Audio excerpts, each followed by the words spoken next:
please welcome your host for the evening from Fox 45, Chardell Moore. Hello, hello. How's everybody doing tonight? Everybody looks super fabulous. How's everybody doing? Okay, I'm all about energy, so I'm gonna say that again. How's everybody doing? That's what I like to hear. My name is Chardell Moore, and I am thrilled, so thrilled to be back with my Chase Brexton family hosting the Chase Brexton Charm Ball 2018. Tonight, we're celebrating something truly spectacular. Chase Brexton has served our community for 40 years. Can we give a round of applause for that, guys? 40 years. Yes. 40 years. Let's take it back, okay? So in 1978, Grease was the word. Do you guys remember? Exactly. Oprah was on WJZ TV with Richard Gere. Oh, yeah. Love me some Oprah. And the term pig out was a new one. You guys heard about that term, pig out? Think about what you were doing in 1978. What were you guys doing in 1978? Okay. I'm gonna be honest, I wasn't even born yet, okay? But Chase Brexton's founders were opening a small volunteer-run clinic in the basement of a metropolitan community church. We are so excited to have you join us tonight. This is not only a party, guys, but we are truly highlighting our community in a positive way. We're going to celebrate our journey, all we've accomplished, and what we can do right now together for the health of everyone in our community. Rounds of applause for that. Very important. So, if you haven't got to cruise the history boards, I promise we'll get to that a bit later and talk about all of that stuff. But the fundraise tonight goes towards our Hope Lives Here program to ensure that no matter the situation, Chase Brexton's patients always have copays for their prescriptions, get routine and emergency dental care, can afford HIV prevention medications, and so much more. Are you guys ready for the fun? Yes. Okay, so we're going to take it back real quick, okay? So when Chase Brexton was founded, we were so small. Teamwork was key to everything we did, and it still is today. That is still the case, guys, and I'd like to ask Chase Brexton's Chief Medical Officer, Dr. Adrienne Long, to join me on the stage to introduce our first honoree this evening. And you are looking fabulous, like the blue.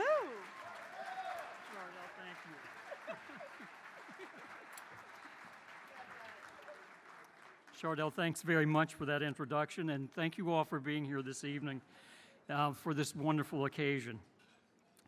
It's an honor to be able to present the Dr. Ronald Taylor Award, which is given to Chase Brexton staff members who consistently and substantially perform above and beyond their roles. They work to improve the experience of our patients and to have the experience exceed their expectations.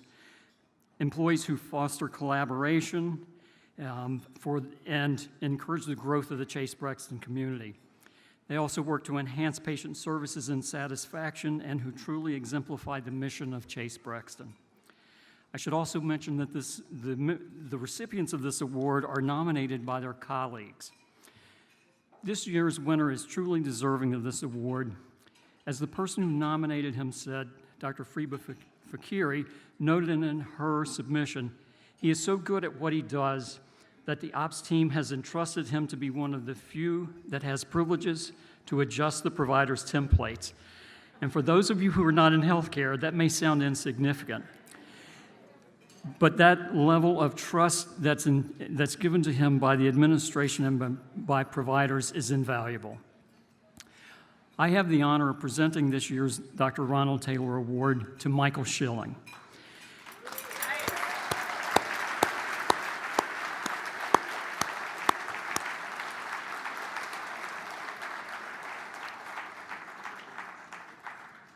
Like the founders of this organization, Michael has a willingness to do more than he is asked to serve his colleagues and our patients. He started at Chase Brexton in 2013 as a patient service representative, welcoming patients for their visits. His input has helped streamline front desk operations that benefits both our patients and our work teams. Today, Michael is a scheduling analyst in our Columbia and Randallstown centers, though his work touches all parts of our system.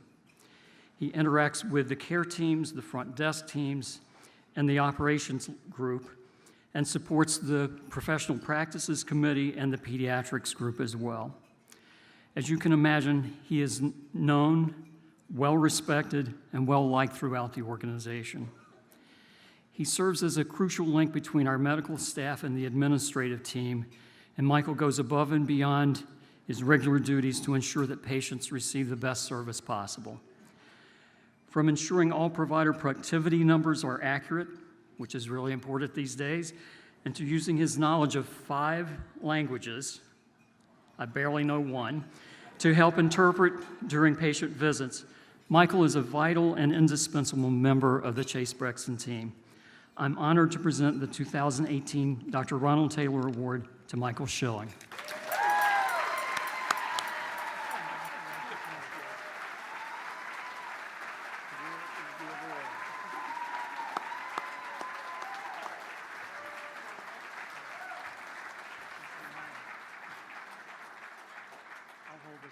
Okay.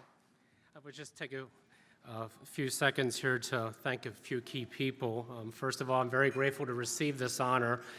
When they told me about it at the Columbia office a couple of months ago, I was completely caught by surprise because I did not ever imagine that I would be nominated for such an award. So I would like to thank Dr. Friba Fakiri for nominating me, as well as the SLT members who voted for me. I would also like to thank Lisa Pearson, who is now the Behavioral Health Director at Columbia. At the time that I started in Randallstown, she was the Site Operations Director, and I want to thank her for taking the chance and actually hiring me, because I know at the time she knew that I was overqualified for the position, but she decided to hire me anyway. I would also like to thank Dr. Yvette Okendo for recommending me for the position in which I'm currently in, as well as my colleague Maria Rowlett. Without her, I think we worked wonderfully together as a team. And then also my supervisor, Danita Reese, because she's always looked out for me. And then also the providers themselves. Without you, this organization would not be what it is. And then lastly, I'd like to thank my lovely wife who puts up with me when I come home tired and don't feel like talking to anyone. Thank you.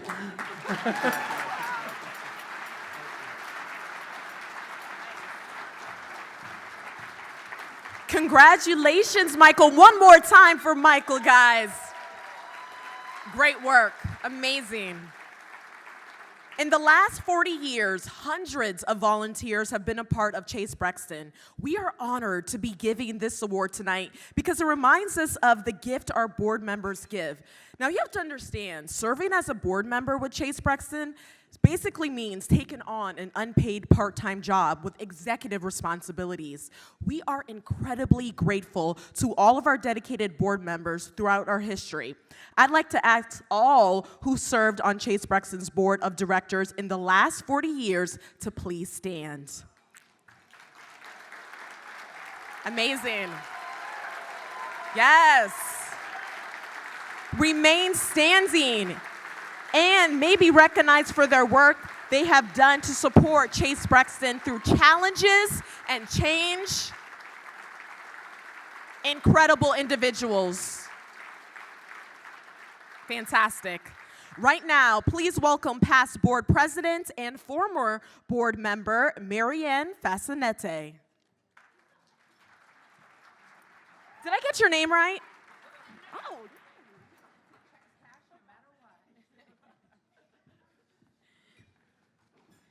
Good evening. In life, we are lucky if we find a person who inspires us. We're lucky if we find a person who teaches us. And we're lucky if we find a person who befriends us. So I consider myself one of the luckiest people on earth, because in 2000, when I was serving on the board of Chase Brexton, Joanne Fritz Kraus joined the board as well. She became, for me, and for the board, an inspiration, a teacher, and a friend. Tonight, I am honored to present an award to Joanne, thanking her for her service. Joanne's significant time and devotion to Chase Brexton has left an indelible mark on the organization. For 15 years, Joanne served on the board as multiple committee chairs, as officers, and twice as the board president from 2006 to 2008. As you know, a board member's job is to uphold the mission and to support the CEO. Well, Joanne did that and so much more. She's a staunch supporter of the staff, of the community, of the patients, and helped lead Chase Brexton through so much change in the early 2000s. Joanne has been a constant advocate for the staff and the patients in particular because of her professional work as a social worker and her 40 years of commitment to Johns Hopkins Health. She started there when she was 2, by the way. Given her unassuming demeanor and her ability to tell stories, she taught us, or perhaps showed us, how to look beyond what we were to what we could be. She was the quiet voice for change, but she never forgot the past, and that was invaluable. She's committed to her family, many of whom are here this evening. She learns from her travels with her husband. She sings beautifully at her synagogue. She is really an inspiration. So tonight, I and we are pleased to acknowledge Joanne's work as Chase Brexton's longest-serving board member by giving her the Lifetime Volunteer Award. Congratulations.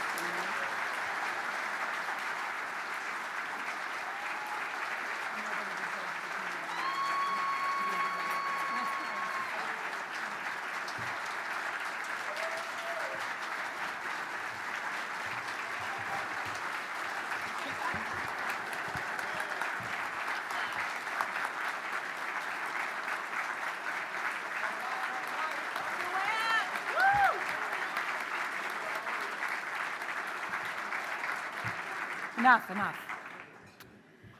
I may not be the New York Times puzzle master, Will Shortz, but I am short. And like him, I'm from Indiana. So let's begin with a riddle. What is 17 words long, tweet ready with 114 characters without spaces, 130 characters with spaces, covering 4 lines? Ruined it. I was going to give you a hint. We released it on July 3rd, 2010. If you guessed, our mission statement reads, our mission to provide compassionate, quality health care that honors diversity, inspires wellness, and improves our communities. You would be right.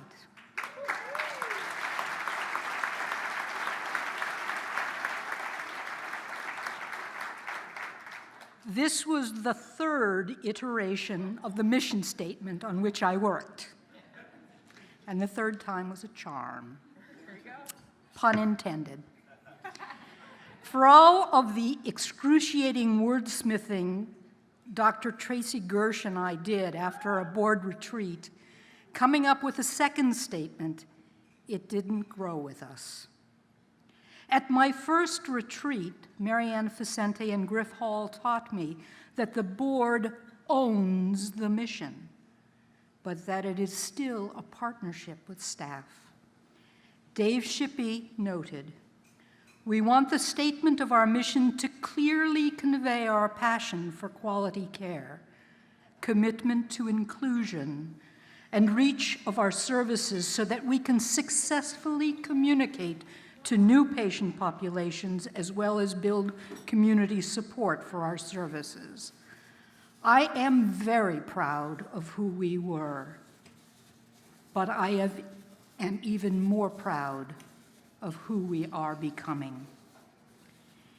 It is the volunteer part of that partnership that we celebrate in this award, and I accept it on behalf of all of the board volunteers, past and present, at least half of whom are patients at Chase Brexton.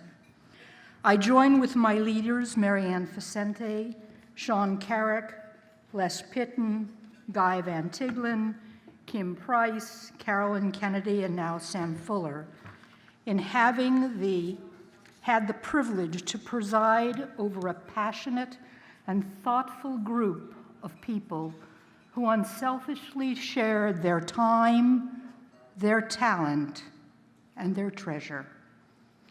In addition to the volunteers with whom I have served, I'd also like to thank Johns Hopkins Medicine. Regina Rittenauer, Kai Shea, Carol Sylvester, and Rick Bennett afforded me the time and support for this essential community partnership. Finally, and perhaps most influentially, I'd like to thank my family. Rachel and Sarah will have a little more of my time. Perry will be able to call at the end of her California day, and Ed will not be left to fend for himself with a nuked dinner. Thank you. I love you.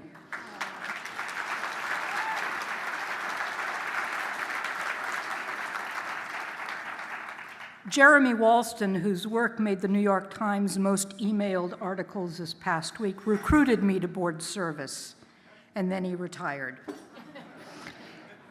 I recruited Kathy Ward to board service, and then I retired.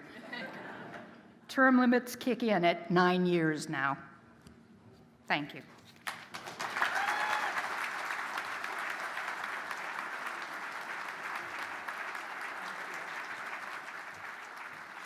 Wow.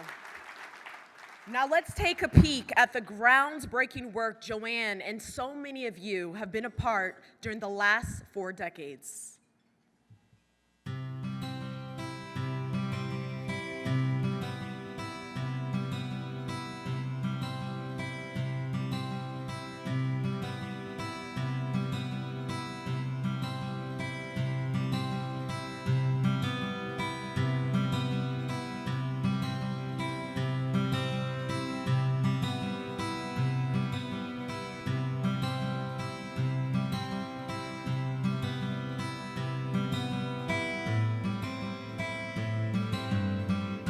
The story of Chase Brexton Healthcare cannot be told without telling the stories of the LGBT rights movement, the HIV and AIDS crisis, or the battle for access to equitable healthcare for all. With only a few minutes to share a story 40 years in the making, we cannot give these events the depth they deserve. So, we have compiled many articles, photos, and links to websites of interest that we have gathered online at chasebrexton.org/more to the story. In 1970s Baltimore, LGBT individuals were at the mercy of a healthcare system that did not understand them and often harassed, outed, or denied them care.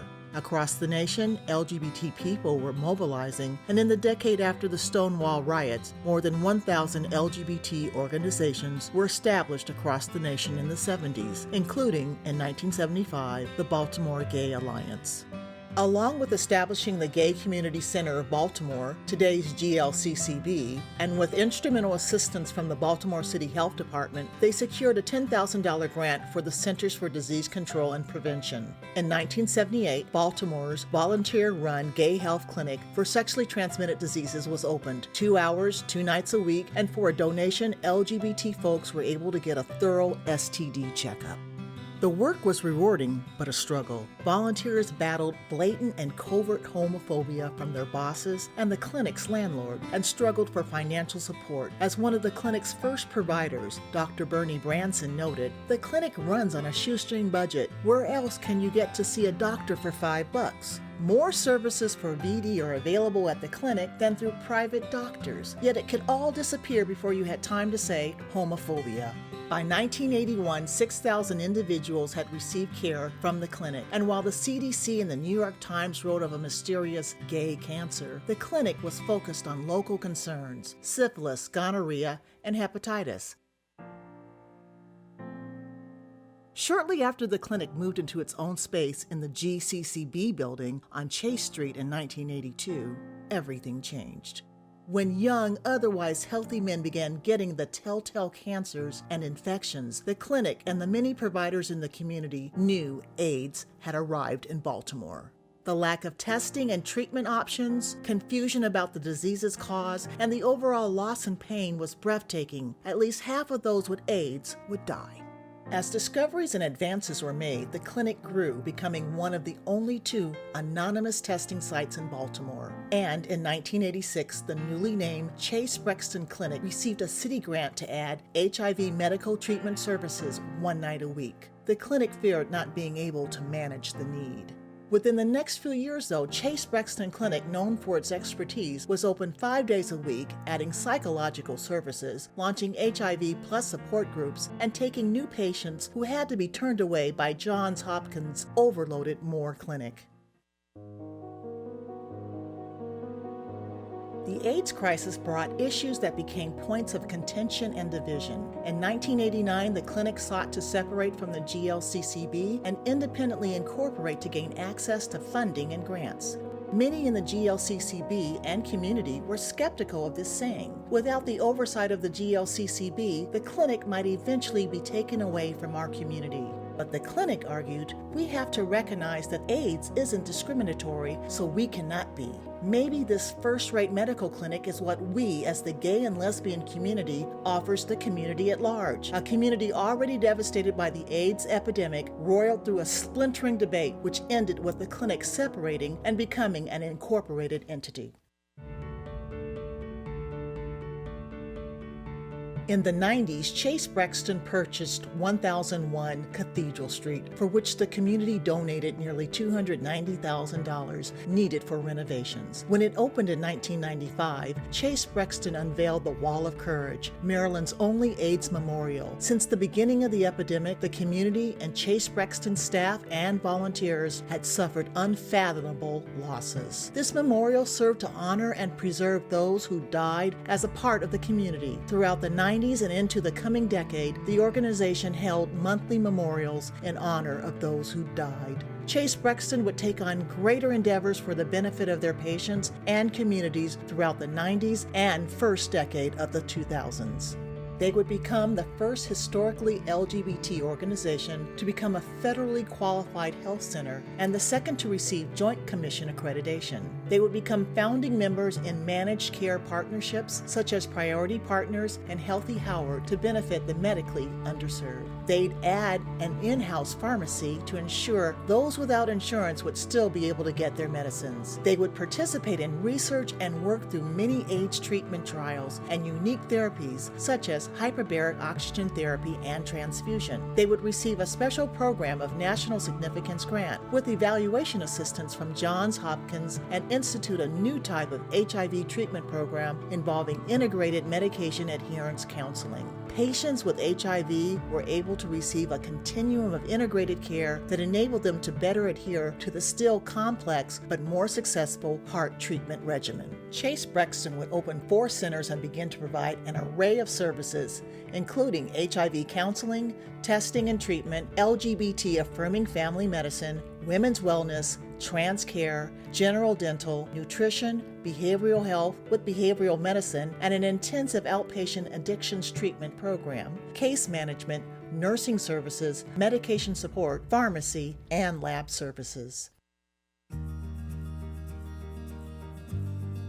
David Shippey, Chase Brexton's executive director from 1991 to 2011, once noted, Chase Brexton's founders imagined that members of the community could one day seek health care in an organizational environment that would be both non-judgmental and compassionate. It is our challenge today to remain as creative as possible in our approach to sustaining the organization they envisioned. Through failure and success, Chase Brexton took that challenge to heart. In the last decade, the organization purchased the Monumental Life Building, expanded its Columbia, Easton, and Randallstown centers, became the provider of student health services at Maryland Institute College of Art, and established a new center in Glen Burnie. The LGBT Health Resource Center was open to provide resources above and beyond clinical care. OBGYN services were brought on, and the pediatric program Gender Journeys of Youth, Gender Joy, was established and has provided care for more than 1,200 gender-diverse children. Today, as we celebrate 4 decades of community care, the former volunteer-run Gay Health Clinic for Sexually Transmitted Diseases opens its doors and arms to more than 35,000 diverse individuals and remains steadfast to ensuring the legacy of care, the commitment to the community, and the hope that was born with the first patient in 1978 continues to live here.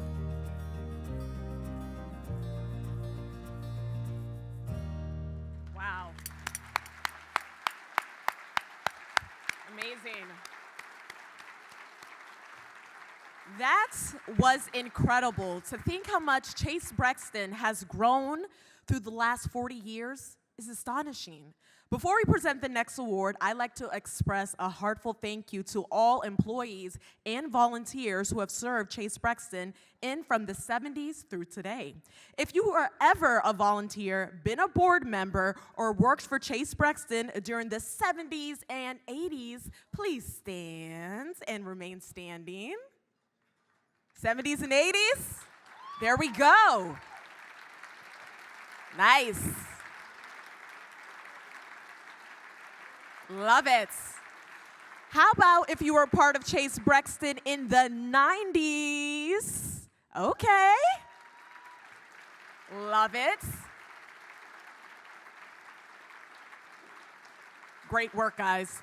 Now, if you were part of Chase Brexton in the first decade of the 2000s through today, please stand.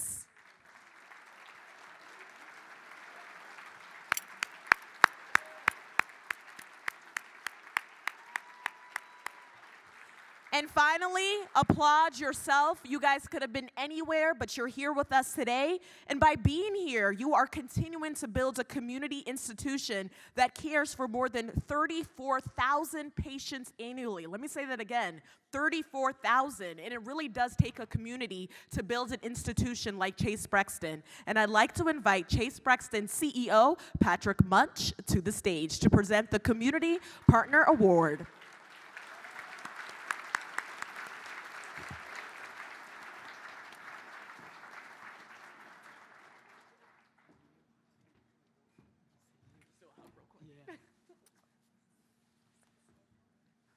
I'm going to get heels on one of these days so I can really not have to stand up on my tiptoes to shug Chardell every time we do this. Well, I have to sort of exhale because, frankly, I'm quite honored to be CEO at a time to be able to celebrate 40 years of this kind of history. It's very humbling and very impressive. Already with 2 of the honorees, Michael and Joanne, just to hear them, to understand the depth of their commitment, their talent, and that the city and our patients have been in all of our areas, not just the city. I happen to live in a city, so I'm always talking the city, but we serve so many areas. This is quite an honor. We have partners. You're all here as partners, but you know, we have so many partners that make us successful, and we work together, and it was very hard to figure out, you know, who would we recognize as a community partner? And of course, you already heard in the video, the one that was with us from the very beginning was the Baltimore City Health Department, right from the very first grant. And today it remains. We work together through multiple opportunities to provide service to our patients, and we are very lucky. We're very sorry to to see Dr. Wen leave. She has been a tremendous commissioner. Woo! But based on her and success in previous commissioners, we would anticipate, someone of similar or equal caliber. So anticipating working with that person as well. So with that in mind, I'd like to bring up Jennifer Martin, who represents the City Health Department. Do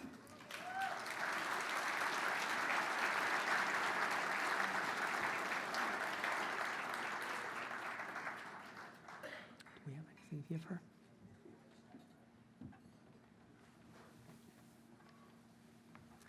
So on behalf of all of the boards, the employees, the staff, the providers, everyone who has worked and appreciated the relationship with Baltimore City Health Department, we honor you tonight.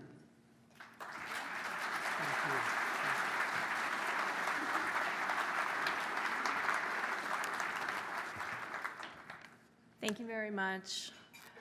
The Baltimore City Health Department is honored to be recognized tonight with the Community Partner Award. Chase Brexton has been a longtime partner with us since the earliest cases of HIV appeared in Baltimore in the early 1980s. We've worked really closely with Chase Brexton over the years through our Ryan White Part A program and our HIV prevention programs. This year marks 40 years that Chase Brexton Healthcare has been serving the LGBTQ communities in Baltimore. And over that period, it has grown significantly to provide a full range of services for adults and children. Last year, Chase Brexton served nearly 30,000 adults and children.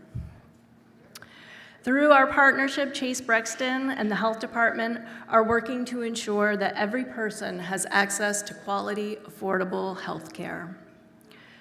Chase Brexton is a core partner with the Health Department's citywide HIV collaborative IMPACT, the initiative to maximize prevention, access, care, and treatment. This first-of-its-kind collaborative brings together a broad range of HIV providers, advocates, nonprofits, and researchers to tackle HIV head-on in the Baltimore area. One of IMPACT's core principles is to address HIV and LGBTQ stigma and phobias. IMPACT services include linking HIV-infected individuals to high-quality care and keeping at-risk individuals free of HIV through PrEP. Chase Brexton is a leader in enrolling people in PrEP services across the city. Yes. Looking ahead, Chase Brexton continues to be one of the Health Department's key partners. They're working with us to develop a campaign for and to promote U equals U, which stands for undetectable equals untransmittable. With Chase Brexton, we are working to spread the word that with proper treatment, HIV patients with undetectable viral loads are not able to transmit the disease. So thank you again to Chase Brexton for your partnership over the last 4 decades, and the Health Department looks forward to continuing to work with you. Thank you very much.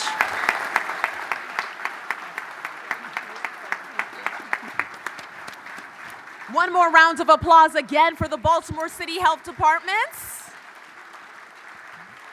Thank you for the amazing work. And who's ready for dinner? Me too. Let's enjoy.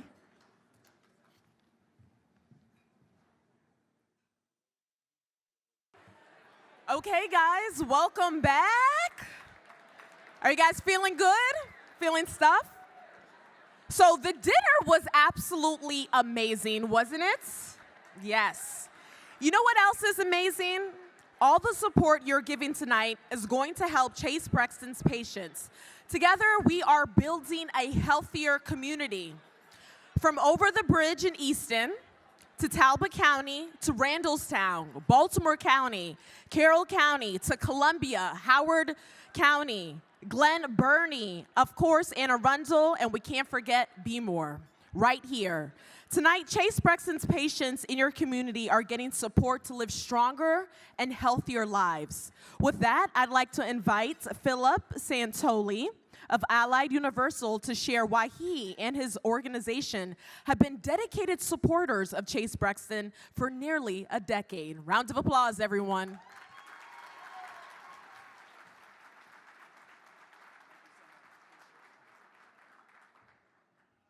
Beautiful people, good evening. And the beautiful people said, all right. On behalf of myself, my husband, Joshua Santoli, and my company, Allied Universal Security, we are grateful to attend another Charm Ball. And we congratulate Chase Brexton Healthcare on your 40th and this evening's 5 honorees.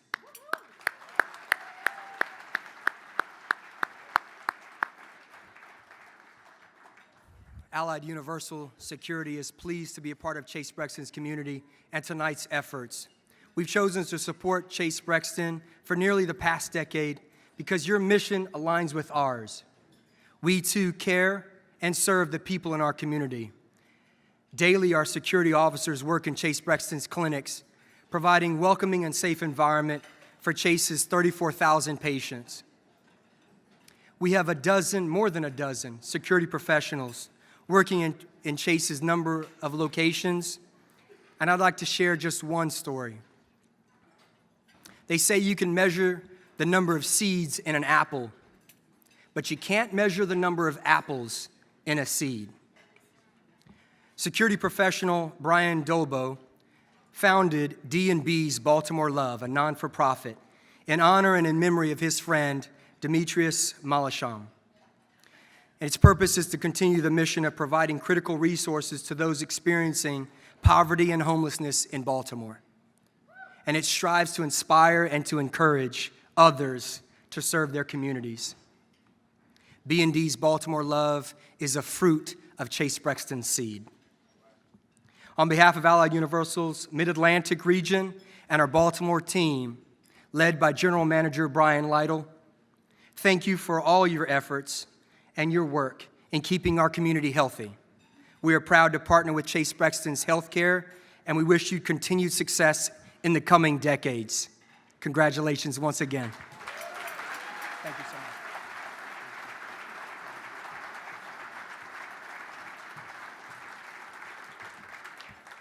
So this evening is really about honoring the exceptional work of so many in creating a safe space for all to receive one of the most vital of services, healthcare. And so I would like to invite Karen Baleski to join me on the stage to present the Legacy Award. Round of applause for Karen.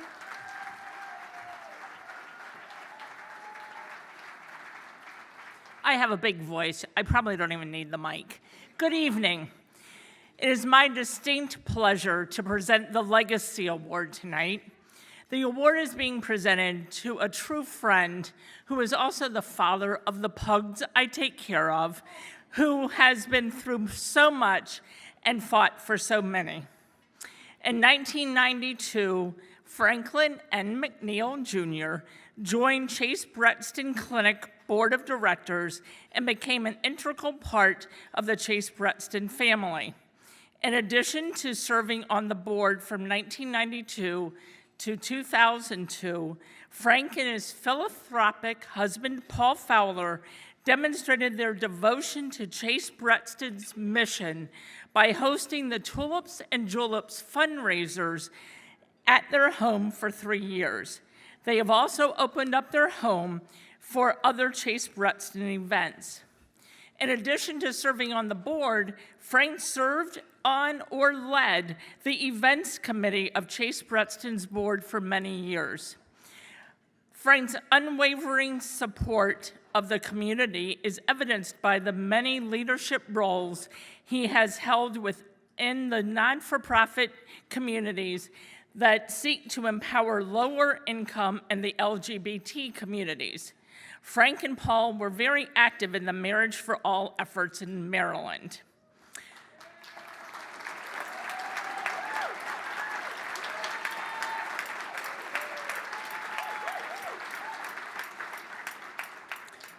Well known and respected for services to his community, Chase Brexton is very grateful for his continued support of and outreach work for the organization. I am particularly proud to honor Frank McNeil with the Chase Brexton Legacy Award.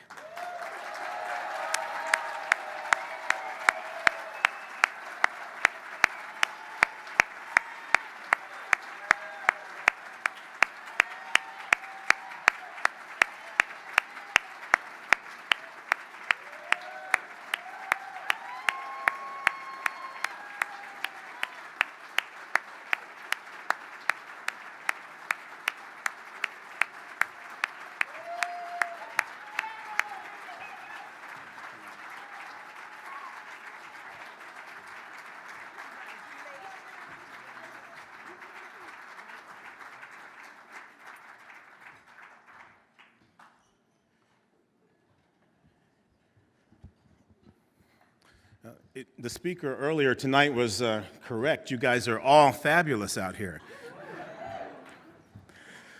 You know, some people, they're going to live their lives and are not going to know if they were ever amongst greatness. And fortunately, I will not have to worry about that because I won't be one of those people, because tonight I'm amongst greatness. First of all, the awards selection committee has now forever linked my name with my fellow awardees tonight. Years from now, historians and others will look back during the 75th anniversary of Chase Brexton and other celebrations, and they'll see how profoundly David and Michael and Philip and Joanne have impacted Chase Brexton, and they'll see my name amongst them as well. So thank you. Thank you for this honor.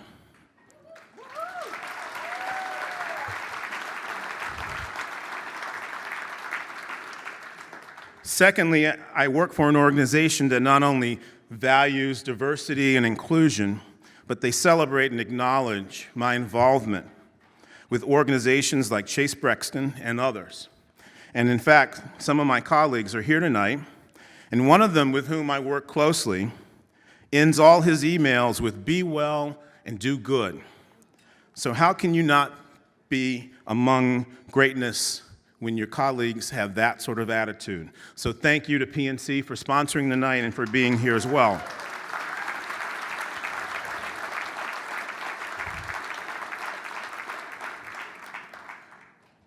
And I'm really here because of all the hard work of the folks who were on my committee when we were doing things like the retro dance and tulips and juleps. So I surrounded myself with friends who somehow didn't learn how to block my calls. Friends like Betsy Cerullo and Susan Friedlander and Charles Eford and his husband John Gartling and Tony Kirby and others. They would answer the call rather than swiping, busy. So when I asked them to help organize a retro dance or something like that, all you needed was one call to people like John Kaplan. And like tonight, he would have scores of friends here dressed up, festive, and ready to celebrate. I'm also blessed to have family members like my sister-in-law, Becky Fowler, who would organize a group from DC, Tacoma Park, and Columbia to come up here and dance the night away. Their only requirement would be that we had to have the champagne flowing. And I'm not going to say who specifically wanted that, but you know who you are. Now, when you get me on a committee or a board, most people don't realize that you get two for the price of one. When I get home, the man that I met 23 years ago, who was also unstable enough to marry me 5 years ago, and let me tell you, someone today on Facebook said he was going to be my arm candy tonight, so.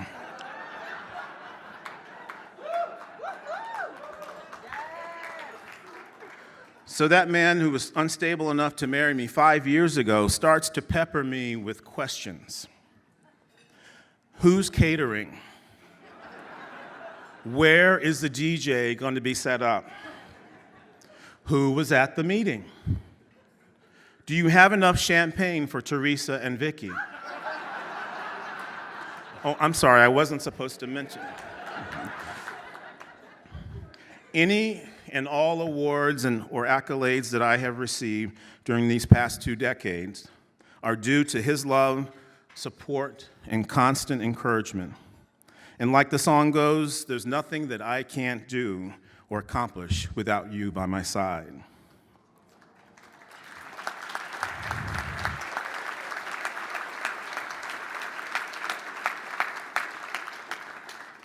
Finally, Garth Brooks just dropped a new song, and it's called The Courage to Love. And in one of his verses, he wrote, "Any fool can pull a trigger. Anyone can start a fight. But to love is so much bigger, it goes beyond black and white." And if we're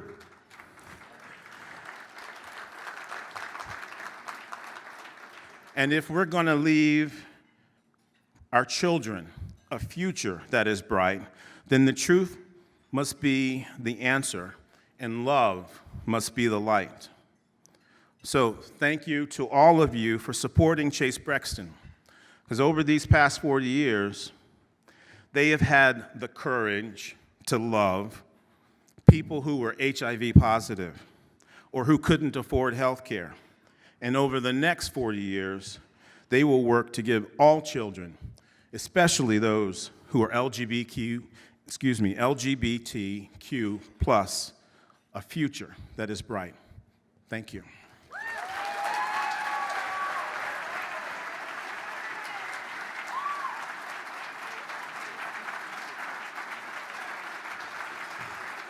He is amazing.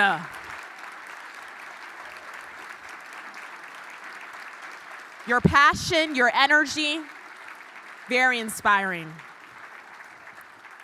Our next presenter is a past board president and a board member, David Hankey, Esquire. I'd like to ask him to come onto the stage to present our next award, the Leadership Award. Round of applause, everyone.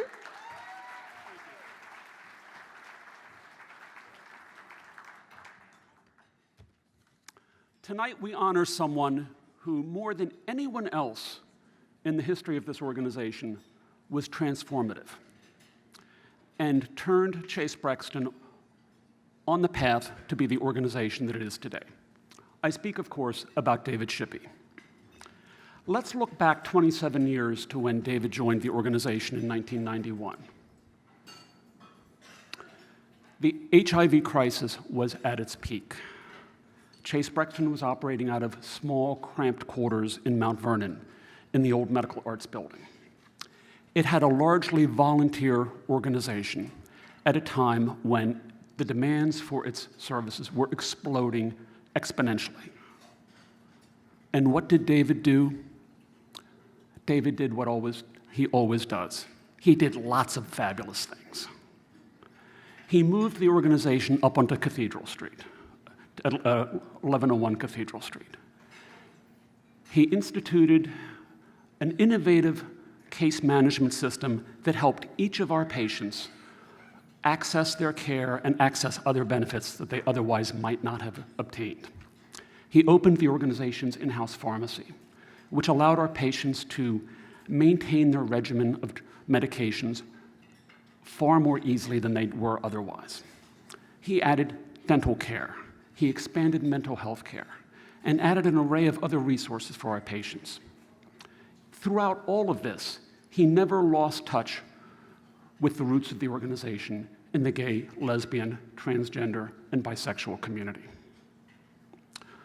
For David, compassionate care was not a corporate slogan.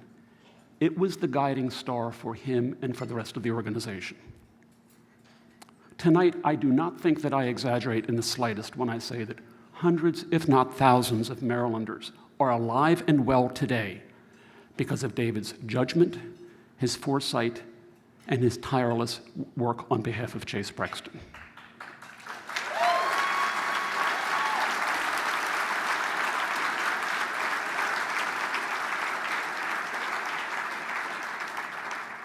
And with that, please join me in honoring and thanking David tonight.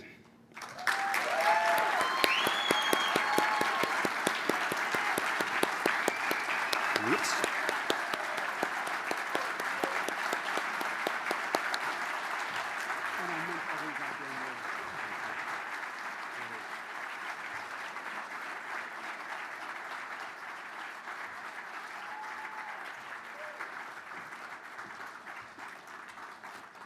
David Henke hasn't changed a bit over the years. He is a kind, generous, and sometimes exaggerating soul, but I will heed those words. So I come prepared with a couple of props tonight, which I'll get to in a minute, but let me just try and transform a little bit. So it's not lost on me that you get me in the same week that you got Henry Winkler to get an Emmy.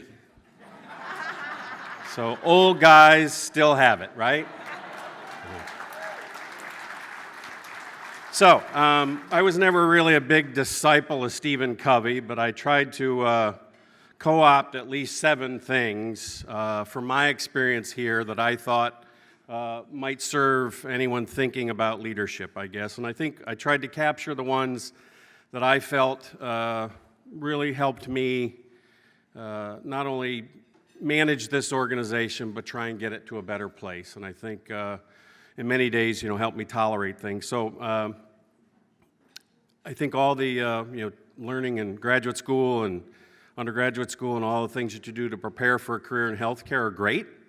But at the end of the day, you have the circumstances you have, and it's kind of what you need to do to move forward. So for me, those 7 keys to surviving leadership at Chase Brexton are what I'm going to share with you now, and hopefully I won't take us into the wee morning hours. So timing is everything, and David mentioned a number of things that we were fortunate enough to take advantage of here at Chase Brexton, and we had a strategic plan, and we would try and work it, and we'd tweak it every 3-4 years, but sometimes planning is helpful, but it doesn't always wait for the opportunity, and I think opportunity that we had at various times at Chase Brexton was key, and sadly it's not always planful, but you have to take advantage of those opportunities, and I think we did that. So that's number 1. Secondly, the key to anything that I may have had to do with the success over Chase Brexton was really about making sure that we align ourselves and surround ourselves with people that have 2 things: big hearts and great minds, and open minds. And that was the board and the staff at Chase Brexton. I'm delighted to see a lot of the staff members that I had the privilege to work with when I was here and left 7 years ago. Some of those may not still be here. They've gone on to different pastures. But I know today their spirit, their commitment to what we do here is as strong as it was when they were on the payroll at Chase Brexton. So then, thank you. To the board folks that are here, again, in this job you get the privilege of every 2 years you're going to get a new boss. That's a new board chair. You have a lot of bosses all at one time, and in the federally qualified health center world, we have to have somewhere between 9 and 25 of those. So that's always a given. So you get to reinvent yourself every time that stuff changes, and but it keeps you there and it keeps you fresh. But I got to say, every one of those folks had both a big heart as well as a great and open mind.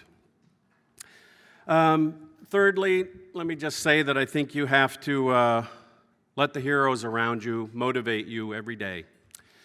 Some of you in the room know that when I moved here with my family in 1991, that we had a couple of kids that had some health issues, some challenges. I have one of those here tonight who endured 26 trips to the operating room between ages 3 weeks and 5.5 years. He persevered, he went on, he did a lot of things, and from his fight, I got a lot of energy. Thank you, John.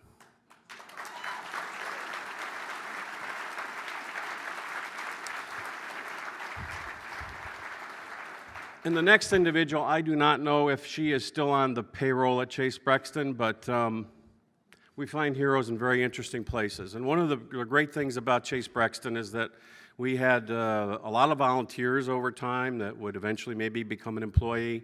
A number of our volunteers were patients. We had patients who then became employees. And I thought about this individual a lot about maybe 2 years ago, was it, when Caitlyn Jenner was awarded the SB Arthur Ashe Award or whatever it was for courage and leadership. But that individual had a lot of fame and had a platform and had a way to get there. One of the great things that I took a lot of pride in over the years at Chase was our ability to work in the trans population and to help people who knew from a very probably early age in life that they were not exteriorly what they felt on the interior and that they needed to get right with that in life. And when that award was given to Caitlyn Jenner, I immediately thought of the employee at Chase Brexton who was a medical assistant, and she had transitioned as a patient and came to work for us. And I think the last 2 years I was there, I believe probably 3 out of 12 months, that was the employee of the year, or excuse me, the employee of the month. The courage it took her, as a then young black man living in a very poor neighborhood in here in Baltimore, to make that life change, to make that transition, that's courage.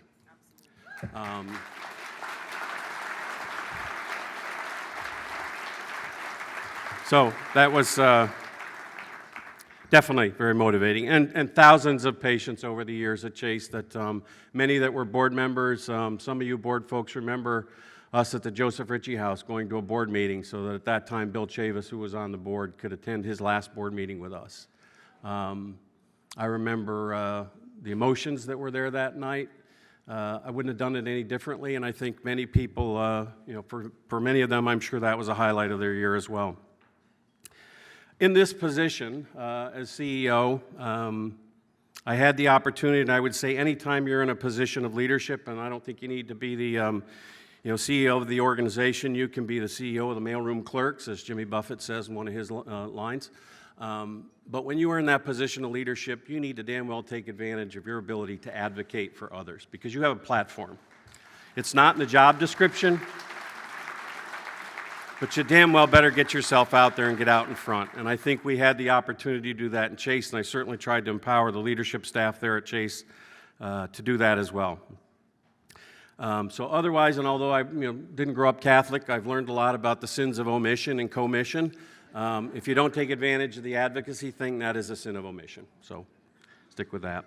So on to the props. So number 5 would be try new things. And so it's only appropriate that Frank was here tonight because I grew up on dairy farms in northern New York, so we didn't get out a whole lot.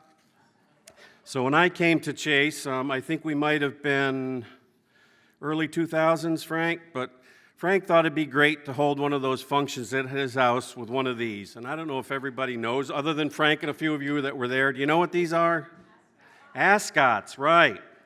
So try new things occasionally. I'd never worn one.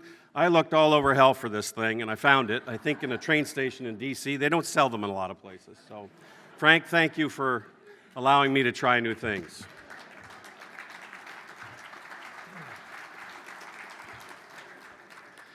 So another is, you have to be comfortable in some things, but a lot of leadership is about getting out of your comfort zone and trying things that you don't necessarily take to. I could wear an ascot, that didn't have a big presence, but the first retro dance we did here at Chase, this is it, hideous as it is. I'm willing to donate this to the archives of Chase Brexton should they want it. I'll leave that behind. And lastly, celebrate our differences and embrace diversity. And that is the hallmark of this organization. That's certainly what brought me here a long time ago. I learned a lot being here and being a straight guy taking a leadership job in a gay-founded clinic in a city where the minority was the majority was a very different thing for me. But at the bottom of it, we were all human and we all felt emotions. We all loved each other. We all respected each other as a group.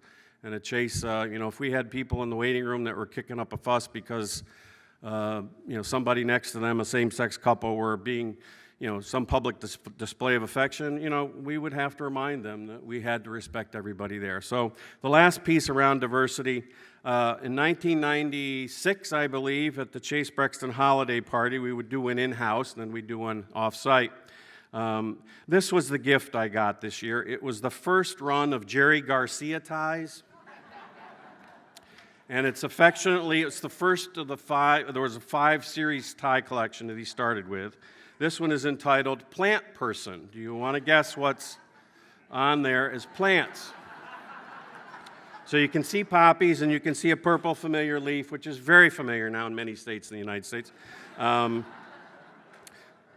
that's not the funny part of this, and it's not the enjoyable part for me. So this gift was given to me, a tie of poppies and weed, by an employee of Chase Brexton who was an Orthodox Jew.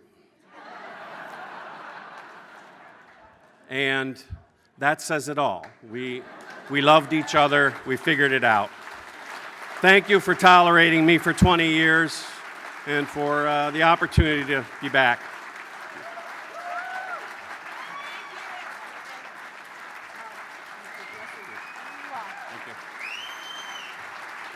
Amazing. Nice.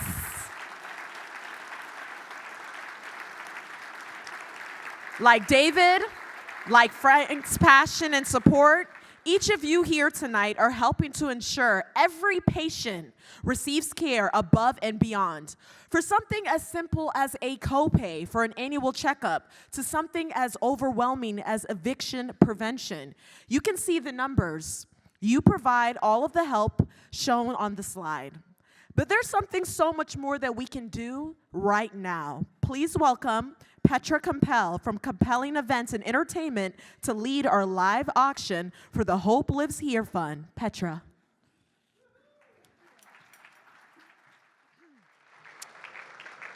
Thank you. All right. I'm going to ask my friend Eli to lower the stage lights, and if somebody can raise the house lights, that would be great, so I can see everybody. It's quite an honor to be here again this year, and I will reiterate, you all look amazing. So if healthcare were overseen by all of us, the healthcare issues our country is struggling with right now would be over, wouldn't they? So tonight, right now, this is the business portion. This is the audience participation portion. And after this, we party. So help us get there. The goal of the live auction tonight is to raise $10,000 for each decade that Chase Brexton has been in existence. So we're looking to raise $40,000 tonight, and it's going to go to the Hope Lives Here Fund. So $10,000 for each decade that Chase has been serving our community. So to donate, so here's how we're going to do it. In your program, there's this really cool pink disco card. This card, it's in your program. And on the table, there are a couple big black markers. They're there, really, if you look by the mirror in the middle of the table, there's some big black markers. When you're ready to donate, grab that marker and put in your donation amount on this card. 100% of what you donate tonight is going to go to patients in need, 100%. Wave your card in the air when you're ready so that we can see it. We have volunteers who will come around with an iPad to collect the donation at the table. And we want to celebrate you, and we want to recognize your donation. So, shall we get started? Say yes. Yes. Let's get started. So before you came in the room, we already got $12,000 from people that went online and donated. Yeah. So decade one, we're already done with decade one. And we want to say thank you. There is an anonymous donor, which means I can't tell you who it is, but there's an anonymous donor that has given us $5,000 to start us off. So let's add that to the thermometer. Yeah, applause. We don't know who that donor is, but let's celebrate them a little bit because that's really exciting. $5,000. So look at this. Look at this. We've almost creamed decade number 2. Are you ready? All right. Who would like to match that first donation of $5,000? If you would like to come on board and donate another $5,000, show me your card now. We're looking for another $5,000 from somebody here tonight who has come tonight to be with us. So we're looking for another $5,000. Just raise your card. We're looking for another 5. All right, we're going to move on to the next level. The next level is the $2,000 donation level. And I like to think of that as $500 for each of the decades that Chase Brexton has been in existence. With $2,000, Chase Brexton can, so listen to this, preserve or secure utilities for 3 households, provide 17 medical checkups or procedures, enables 6 patients to meet their insurance premiums, and I'll let you know that more than 88% of our patients are at or below 200% of the federal poverty line. So, I know. Donations allow us to provide emergency rent. In the last year, you helped secure housing or prevent evictions for 15 families. So this community takes care of its own. Do we have somebody who would like to donate $2,000? Let's donate $2,000. Do we see $2,000? That's $500 for each of the last 4 decades. We're looking $2,000 right here at table 6. Thank you very much. That's very generous. Thank you. Thank you very much. $2,000. We're going to add it to the thermometer. Let's see the thermometer. All right, we just jumped it up another 2. Look at this. It's so exciting. We're almost halfway there. Do we have somebody else that would like to donate $2,000 tonight? You can take up a collection at your table. Everybody pitch in $500. If we get 4 people that do that, we have another $2,000. What do you think? Do we see somebody else who would like to donate $2,000 to add to our thermometer tonight? We're getting there. We're getting there. All right. Very good. We're going to jump to the next level, which is $1,000. $1,000 will pay for food cards for 40 people. It will prevent 2 families from being evicted, and winter is coming. It will pay for emergency utilities for 3 families. It'll pay for 1 month of HIV medication. Your donation tonight goes to the Hope Lives Here Fund, an entirely donor-funded resource specifically designated to help our most in-need patients receive the support they need to live their healthiest possible lives. In the last year, the Hope Lives Here Fund has helped more than 246 patients with more than $40,000 worth of care. So now we're looking for $1,000 donor levels. Looking for $1,000. Do we have $1,000 over there? $1,000 over there? Okay. All right. $1,000 right here. Thank you. Right here. $1,000 right here. $1,000 right here. $1,000 here. $1,000. Table 14. I see you. $1,000 over here. Thank you very much. $1,000 over here. Do we have another $1,000 over here? $1,000 right there. Table. Is that table 14? Table 14. Thank you very much. Well done. $1,000 right there. I see you. Thank you, darling. 1,000 over here. We have 1,000 over here. Thank you very much. All right. Wow. What? Do you want to see the thermometer? Say yes. Yeah. Wow. All right. Isn't this fun?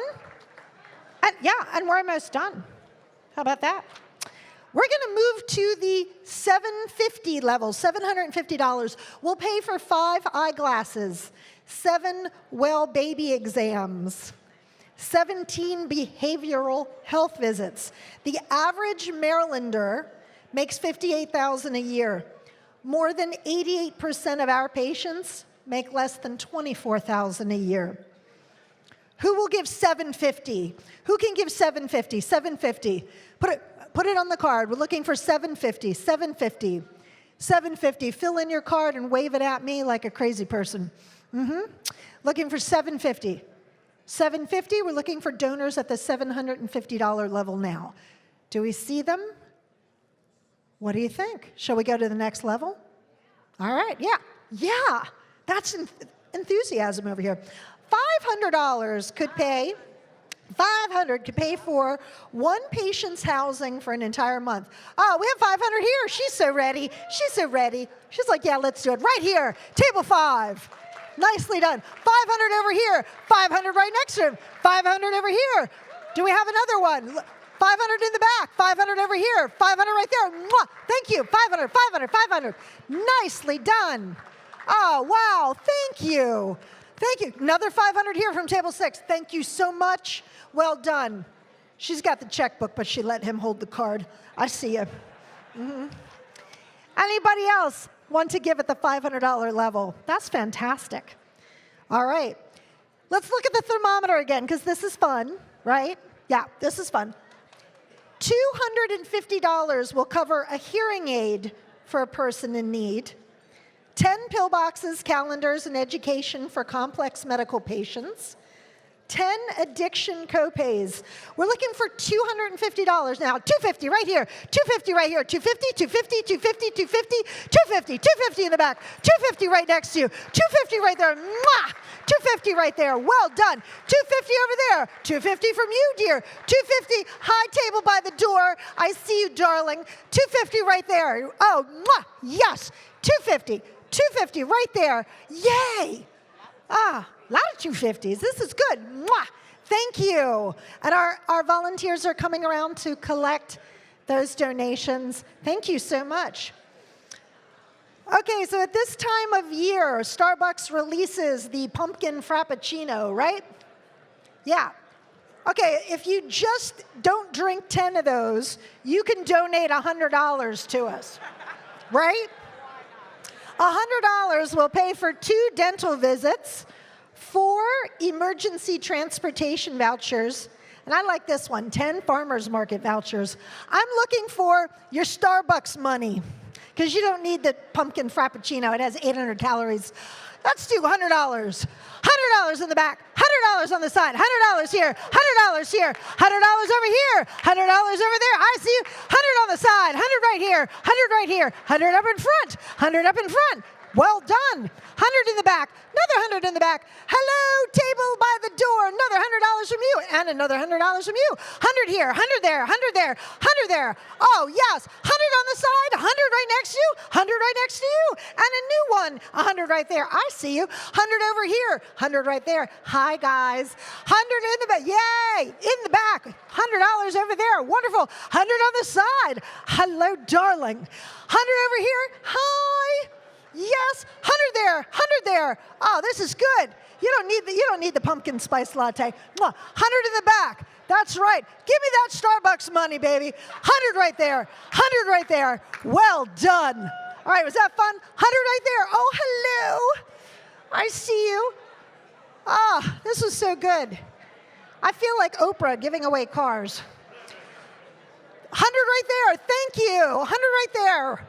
Right there. All right, everybody. That concludes the business portion. Shall we look at the thermometer? I think we did it.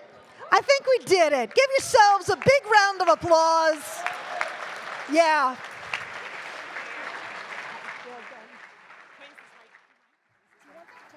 Can we give Petra a round of applause, everyone?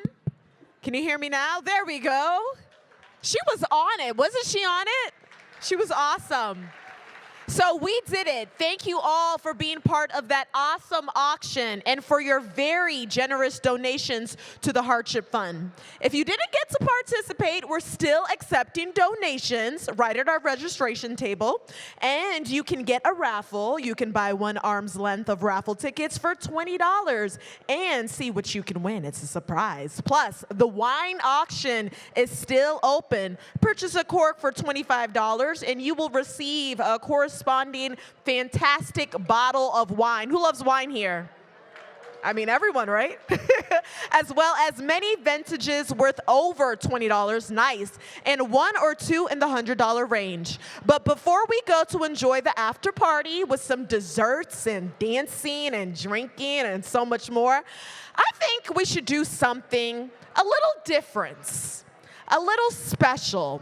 We would like to invite Joanne, Jennifer, Michael, David, and Frank back to help us blow out our 40 candles on our birthday cake. Come on down, guys.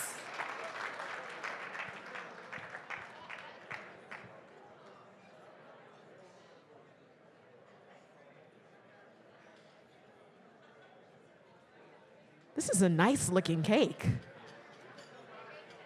You made it? Oh, you really? So it's real. It looks so pretty, like you can't even touch it. So we need everybody's help for this, okay?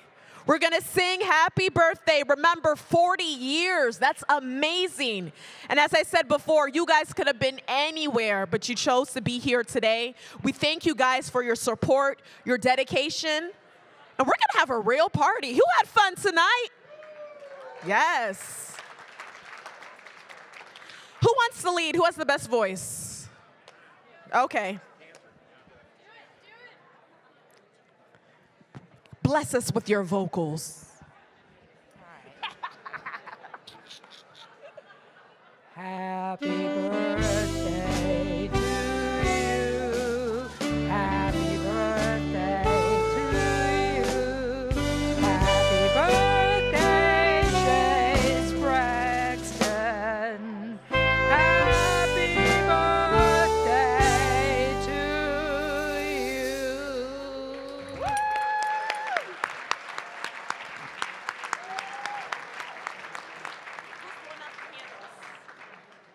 All of us. I think I should. 1, 2, 3. Thank you. Thank you guys so much. And let the celebration continue. Who's ready to party? I'll see you guys on the dance floor. Thank you guys so much. My name is Chardell Moore. Thank you guys for coming out, and let's party.